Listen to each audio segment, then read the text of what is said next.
Coming out today, my name is David Fraser Hidalgo. I'm a delegate and the chair of the Maryland Legislative Latino Caucus. I want to thank you all for coming out on this very, very important bill. As you see behind me, you have the members of the Maryland Legislative Latino Caucus, other caucuses as well, the Black Caucus, Asian American Pacific Islander Caucus, all supporting this bill, which is our #1 priority bill. I'm not going to get into a lot of details on the bill because you're going to have a lot of folks behind me that know this bill very, very well. But in essence, all this bill does is allow people to pay for their own health insurance. I can't fathom why this has been so difficult over the last couple of years. But if you want health insurance, you should be able to buy it. It saves the state money. It's the right thing to do from a humanity perspective. And you're going to hear all the details about it. But let's just get that little waiver so that the people can actually get health insurance. With that said, again, I'd like to thank our members, the members of the other caucuses, and I'd like to thank the speaker for making sure that this is a priority. This has been a big priority for us. And I am going to kick it to the vice chair of the committee of the Latino Caucus and the chair of HGO. Thank you. All right. Thank you. Good morning, everyone. I first want to thank all our colleagues and partners that are behind us. I want you to look around. You see the diversity? This is beautiful. This bill applies to undocumented immigrants that come from all over the world, African, Asians, Latino. And it is the right thing to do, as it was stated. I want to give just a short history of why we're here today and why it is important to get this done.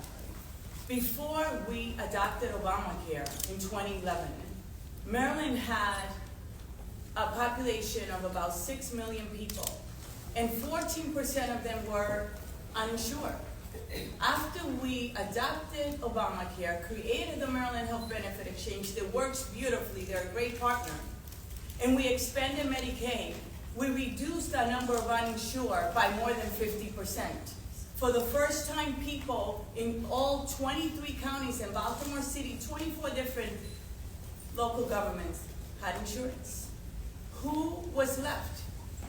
About 450,000 people. So what did we do?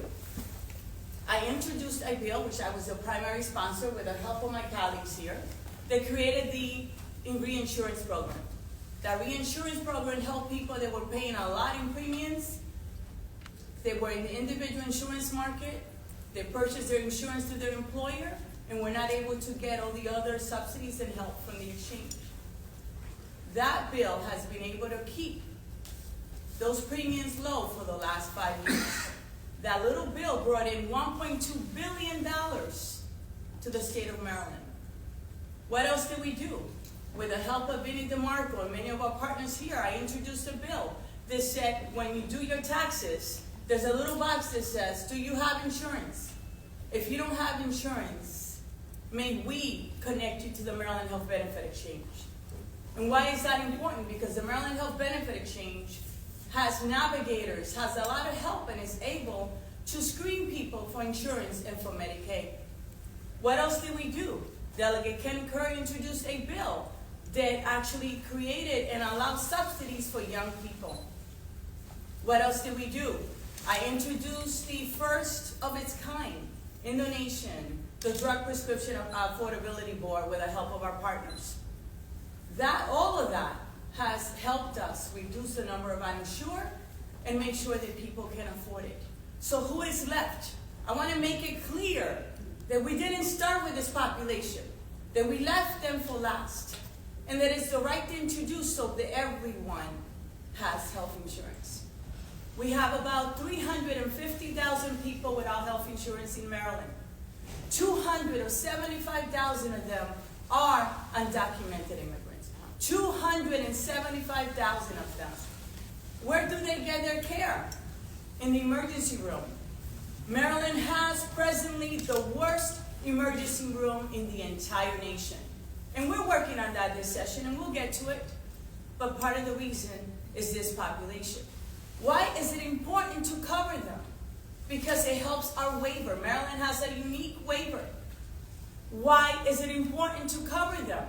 Because last year the hospitals, Maryland hospitals, spent anywhere between $120 million and $150 million in undocumented care, uncompensated care, excuse me. Uncompensated care. Uncompensated care that we all pay for it if they're not covered. So health care is not free, whether people pay for insurance and that pays for their care, or they go to the emergency room without insurance, and we, the citizens of Maryland, end up paying for the cost. It is not free. For that reason, we want as many people and families as possible in Maryland to have health insurance. I'm going to go to my last paragraph because I know that my vice chair is going to get to what I wanted to say. So I want to make this absolutely clear. This is not, it is not charity for the undocumented. They will be paying full freight for the insurance they purchase on the exchange. There's no subsidy of any kind. It is clear in the bill, no subsidy of any kind. And for anyone to assume so is not the right thing to do. It's not correct. It is in plain English in the bill.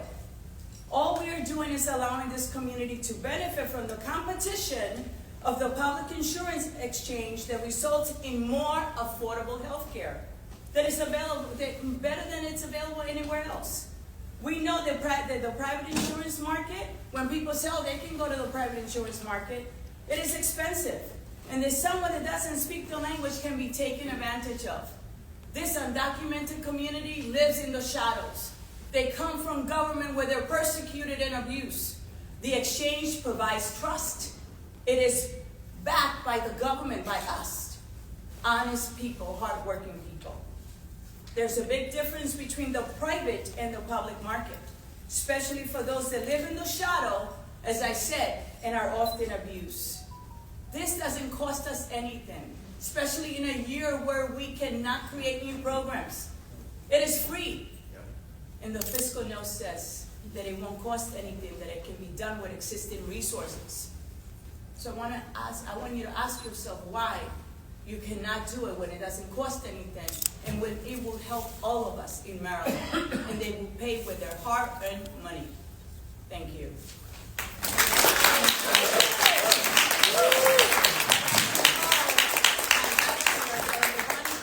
Who is really the Shiro in here, who has been doing the work. Don't get it mistaken. Don't be mistaken about it. She's been doing the work and has worked really hard to get us where we are today. And I am honored to serve with her. My Vice Chair, Bonnie Collison.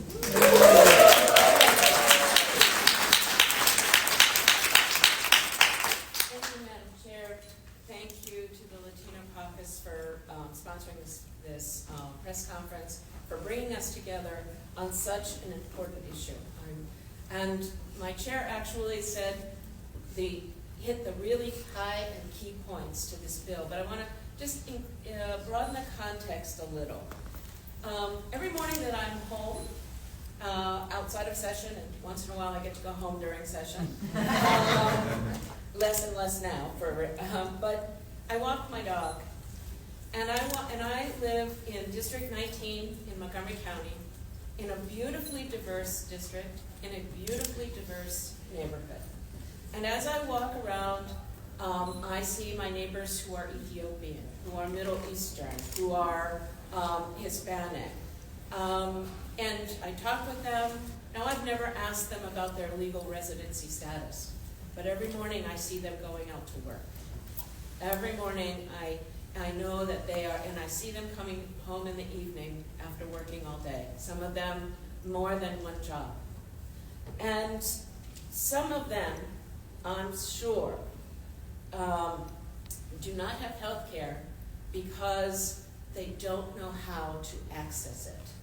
Our commercial healthcare market is so complicated, and it's very difficult to compare plans. And if you are not a native English speaker, it's almost impossible to understand the website. I've tried it, I know. And so I know that it's really not accessible. What this bill does, as my chair so passionately said, is simply required the health benefit exchange to request the waiver that would allow everyone access to that healthcare exchange and its navigational resources, regardless of legal residency status. And that way, using those navigational services in probably their own language. And if the exchange does not have someone on staff, in their navigational staff, who speak their native language, they have access to a language line. And what they will do is sit down and discuss with the individuals their family's needs and their ability to pay. And so in that way, they can actually compare plans and find the plan that, number one, is best for their family, and number two, that they can afford, because they will be paying the full premium. There are some that persist, regardless of how passionately and how loudly we say that this bill does not encumber state funding at all. In fact, it saves the state money. But there are some who persist that, well, if it's not that now, then it's going to be it in the future. But that is not this bill. We pass bills every session that set a foundation and that require future consideration. This body can decide whether or not it will consider those things in the future. But this bill does not compel the state to do that.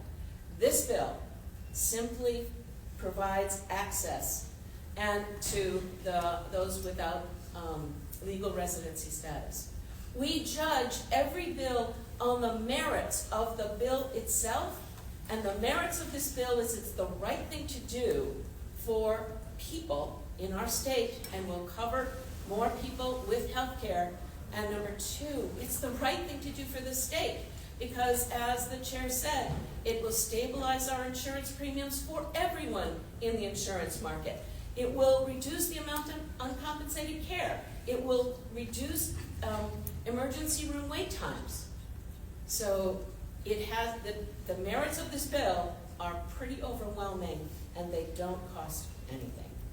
Our governor said it again yesterday in his State of the State address.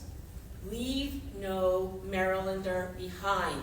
These are Marylanders, and this bill takes us one step forward, one step closer to reaching that goal of leaving no one without health care. Thank you.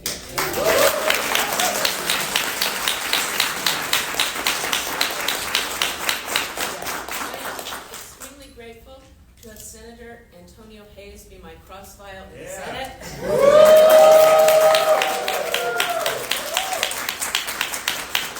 Good morning. I'm Senator Antonio Hayes, and I'm proud to serve Baltimore 40th District, and equally as proud to stand with our immigrant community today to introduce the Access to Care Act. Healthcare is a right regardless of immigration status, and in Maryland, we're sending a message to the country that immigrants make our state great and too deserve quality health care. The Access to Care will help get us there. It will save our state millions, and it's the right thing to do. Thank you to my colleagues in the House of Delegates, Delegate Cullison and Chairwoman Pina Milnick. I'm proud this year to be serving as supporting cast to all of the work that they have done to get us this far.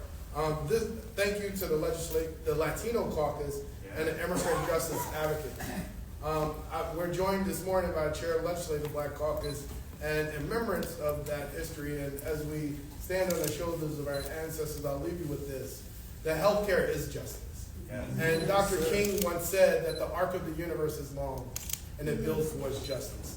Let's get the Access to Care Act passed this legislative year, and I look forward to being a partner in this endeavor. Thank you very much.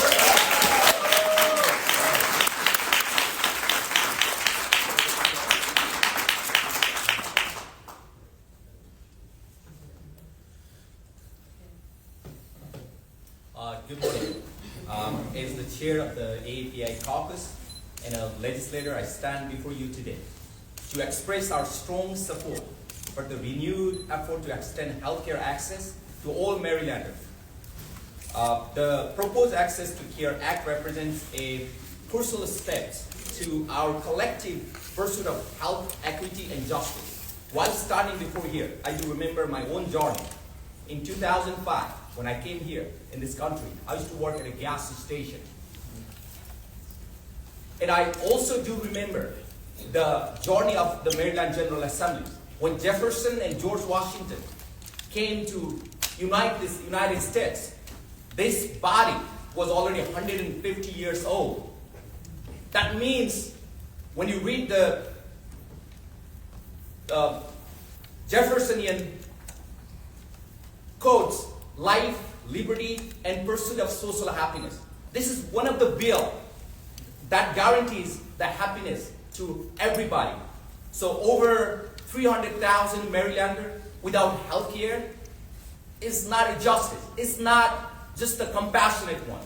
This is the common sense legislation that we must have to pass this year. This is very, very important. And we know that. This country is not only wealthiest on earth, but this is one of the most generous country on earth as well. So it doesn't feel great when our neighbors don't have a health care. They're suffering. What they want to do, they want to just be healthy, and they want to contribute to our economy. So by integrating more individuals into the health insurance pool, we can stabilize insurance rates for everyone and reduce the burden of uncompensated care, and that drives up healthcare costs. Already, our chair, Penia Malik, said that we are the worst when it comes to ER wait time. 50 out of 50. Why it is happening? The research shows that if we have this access to care, we can fix that problem. And this is the common sense. And hopefully, thank you so much for everybody coming here, and thank you, Maryland Legislative Latino Caucus. We stand here shoulder to shoulder until and unless this bill is done. Thank you.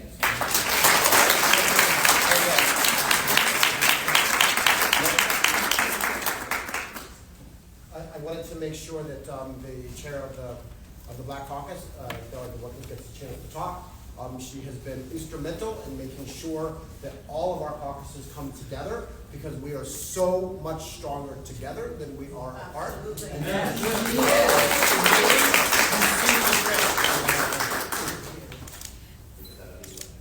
Thank you so much again. I'm Delegate Janelle Wilkins, Chair of the Legislative Black Caucus of Maryland, and so proud to stand here with my colleagues in support of the Access to Care Act. We have many Legislative Black Caucus of Maryland members who are actually immigrants here in our state. And we want to lift up the Black immigrant community that's really, truly impacted by this bill. We are proud that our senator, a member of the Black Caucus, Antonio Hayes, is the Senate sponsor of this legislation, and that the chair of Health and Government Operations is also a Black immigrant and Latina immigrant who serves in this body as well. I want to share that this bill is actually very personal to me as well. I was born in Kingston, Jamaica, and I grew up with an immigrant mother, single mother who raised us, who built a business, who worked so hard in this country, but she never had health insurance consistently until the Affordable Care Act passed. And I will always remember as a child just how much it hurt me to see my mother struggling with health insurance, because she made a little too much sometimes for Medicaid, but not enough to be able to afford the private insurance. And we get those letters that come in the mail from Medicaid saying, stopping your service because your income is a little too high. And it was not until the Affordable Care Act that my mother got consistent access to health insurance. And we need every immigrant, every Marylander in this state. Everyone deserves access to health care, and that's why we support this legislation, and this is the year to get it passed. So I want to thank the caucuses. When we come together, Bill Coalition, we are so, so powerful, and we will work tirelessly this legislative session to ensure that this bill passes. All right.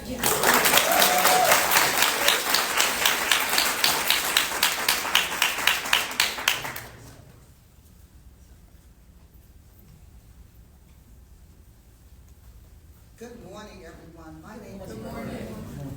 Reverend Dr. Sandra Connor, and I represent the Baptist Ministers Night Conference of Baltimore Vicinity.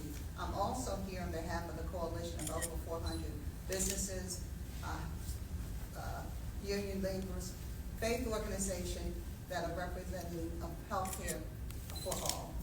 I stand before you, first of all, to say, as everybody else has already said, that this is the right thing to do, the justice thing to do.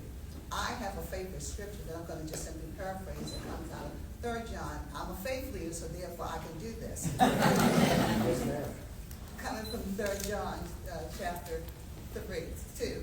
And it says, I wish for you, my beloved, that you be in good health, and that you experience all things well, as your soul prospers. Which says that I don't want you just you simply get a good feeling when you come to church, but I also want you to be healthy. If you're not healthy, you can't do all the things that you need to do to have a quality life.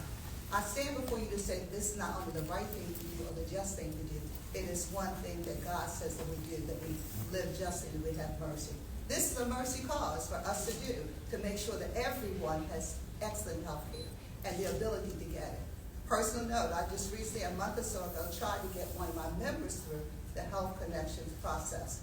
They could not navigate through it. It took them a minute or so to do so. Can you only imagine someone who can't speak the language? Can you only imagine someone who does not know how to navigate through the system? But this particular bill will help them get what they need in an easier way and not be a turnoff for them. I don't think who you are should make a difference in what kind of health care that you have. I don't think that we should overlook the fact that this is free, first of all. How much do you get if that's free? That's benefiting everybody. And then the other thing I want to say, this is the love month. February is the love month. I want to say this. And my Bible says that we ought to love God with all our heart and soul. That we ought to love our neighbors as ourselves. Who's your neighbor? Anybody and everybody is your neighbor. This is a just and right thing to do. May God bless you. Thank you all for offering this bill.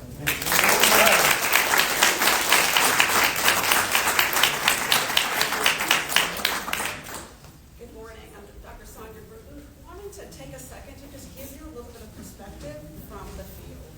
CCI Services is a nonprofit community-based health center operating 11 sites for medical, dental, and behavioral health services in Montgomery and Prince George's counties. We focus on preventing disease onset and escalation. Currently, nearly 30% of our 37,000 medical patients are uninsured and generate for us $7 million of unpaid care. The primary care we provide offers our community an opportunity to stay current on vaccinations, health screenings, and regular checkups. In an ideal world, routine and preventative care would be all that anybody ever needed. However, our reality is that ongoing care of diabetes, high blood pressure, cancer, and many other acute conditions often require more than what a primary care clinician can offer. These illnesses require specialized and surgical care that is often unaffordable and inaccessible to those who are uninsured. The passage of this bill gives access to all service providers in the health delivery network. Our referral specialists would then be able to give our patients options for an endocrinologist or cardiologist in their neighborhood, eliminating the added stress of transportation challenges and exorbitant costs. We'd be offering the ability to manage their conditions effectively and affordably through primary care and specialty care partnership, giving our patients the ability to be more productive and economically stable, live pain-free, and fully engage with their families and community. When you reduce the burden and spread of illness in a population, you improve everyone's quality of life. At the end of the day, the human body over time, environmental carcinogens, and social factors present enough challenges to our overall health and well-being. Maintaining a system that refuses to sell coverage to a category of people sentences them to health inequities that include contracting more preventable illnesses, higher rates of preterm labor, and dying at earlier ages. I believe Marylanders can do better. All right.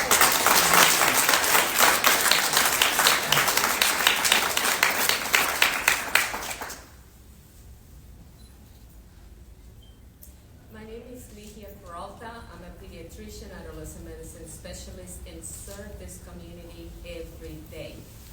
I would like to mention a word that we haven't really discussed here. This is a public health issue. This is important for the health of Marylanders, not now, all the years to come. This is the time where we have to make a change. And how do I say that? Because I'm the voice and the vital signs of the people with no insurance in the community who come to our clinic, Casa Ruben Inc., and also go to our mobile clinics, which happens to be the emergency room for many of the people who cannot afford to go anywhere else. And one of the things that is important to mention is that this happens every day.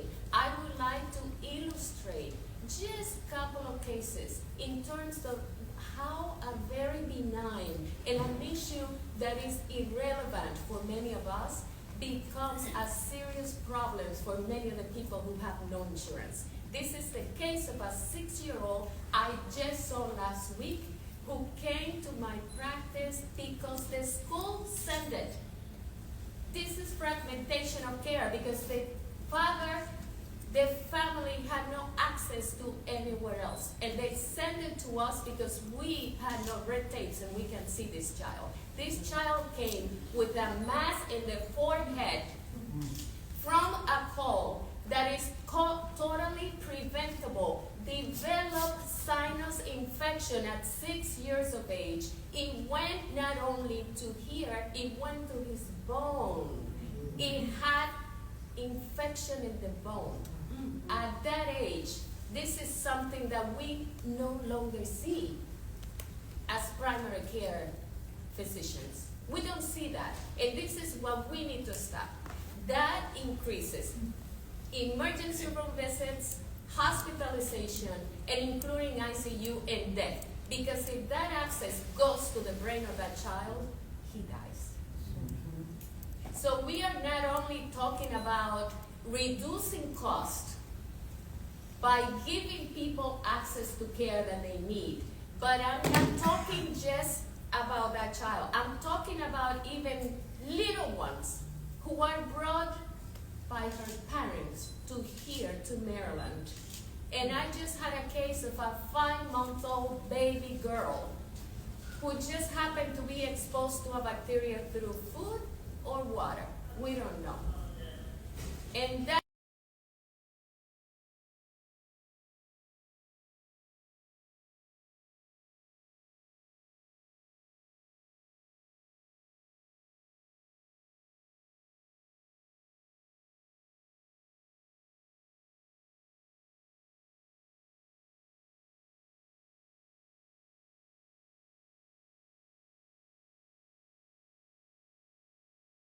I understand it, but if there are questions, please reach out to Jay Sears. I'll be out as our executive director.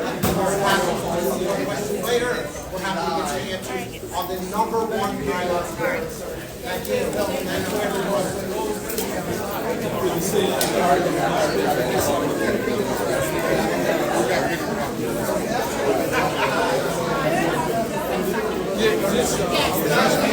Montgomery County, Montgomery Village, Germantown, that area.